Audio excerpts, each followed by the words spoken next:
আমার শখের পুরুষের তাও আবার পুডিং খেতে ইচ্ছা করছে, তাই বলাতেই সাথে সাথে আমি পুডিং বানানোর জন্য প্রস্তুতি নিলাম। তো আসসালামু আলাইকুম বন্ধুরা, সবাই কেমন আছো? তোমাদের দোয়া এবং ভালোবাসায় আমি সাথী আপু তোমাদের অনেক ভালো আছি।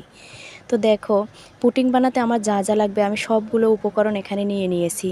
4টা ডিম নিয়েছি, দুধটা জাল করে নিয়েছি, আর ডিমটা আমি 1 ঘন্টা আগেই ফ্রিজ থেকে বের করে রুম টেম্পারেচার করে নিয়েছি। তো আমি ডিমগুলো এক একে ভেঙে নিয়েছি, যতটুকু পরিমাণে আমার চিনি দরকার অতটুকু চিনি দিয়ে দিয়েছি।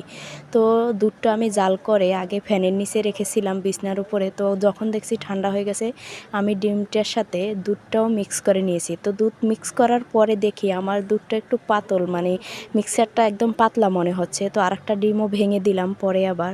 তো দেখো আমার একদম রেডি, এই মিক্সারটা আমার একদম কমপ্লিট। এখন আমি শুধু ক্যারামেল বানিয়ে নিব।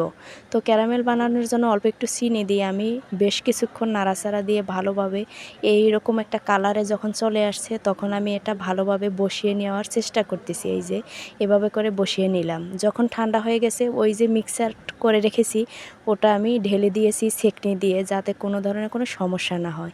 তারপর একটা ফ্রাই প্যান নিলাম, ফ্রাই প্যানে আমি 1 কাপ আরও 1 কাপের অর্ধেক পানি দিয়ে দিয়েছি।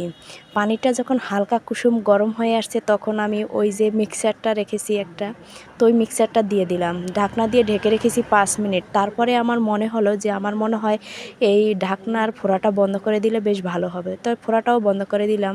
তো 20 মিনিট পরে আমি চলে আসলাম, দেখি আমার পুডিং একদম পারফেক্ট হয়ে গেছে। তো পুডিংটা আমি নামিয়ে নিলাম, এখন ঠান্ডা হওয়ার জন্য ফ্রিজে রেখে দিলাম। 1 ঘন্টা পরে চলে আসলাম পুডিংটা বের করার জন্য। আর এতক্ষণ শুধু অপেক্ষায় ছিলাম বের করে দেখব কীরকম হয়েছে। আসলে আমি কি পারফেক্ট বানাতে পেরেছি? আসলে আমার শখের পুরুষ বলতে আয়রার বাবা বলেছে, সরাসরি বলে নাই সে পুডিং খাবে, ছেলেও বলেছে। আর ছেলেকে যখন বলছে যে হ্যাঁ আমি সব কিছু এনে দিচ্ছি পুডিং বানানোর জন্য, তোমার মাকে তুমি বলো, তো ভাবলাম তারও খেতে ইচ্ছা করছে।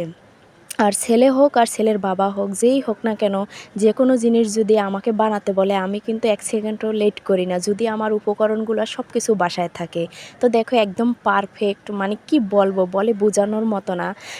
এতটা সুন্দর, এতটা পারফেক্ট, 100তে 100 আজকের এই পুডিংটা হয়েছে। আমার চেহারা দেখেও তোমরা বুঝতে পারতেছো অলরেডি যে কি বলবো, ভাষায় প্রকাশ করার মতো না। আর কারোর জন্য যদি স্পেশালি বানানো হয় আর জিনিসটা যদি এতটাই সুন্দর হয়, তাহলে তো আর কোনো কথাই নাই। আর এইদিকে দেখো, যখন আমি কেটে কুটে রেডি করে নিয়েছি, তারপরে ছেলেকে আর মেয়েকে খাওয়াতে বললাম, আয়রার বাবাকে, আবরার বাবাকে। তো দেখো আমার ছেলে কিভাবে রিভিউ দিচ্ছে। আর আয়রার রিভিউ দেওয়াটা দেখলে তোমরা হেসে দিবা। তো আজকের ভিডিওটাই পর্যন্ত, আল্লাহ হাফেজ।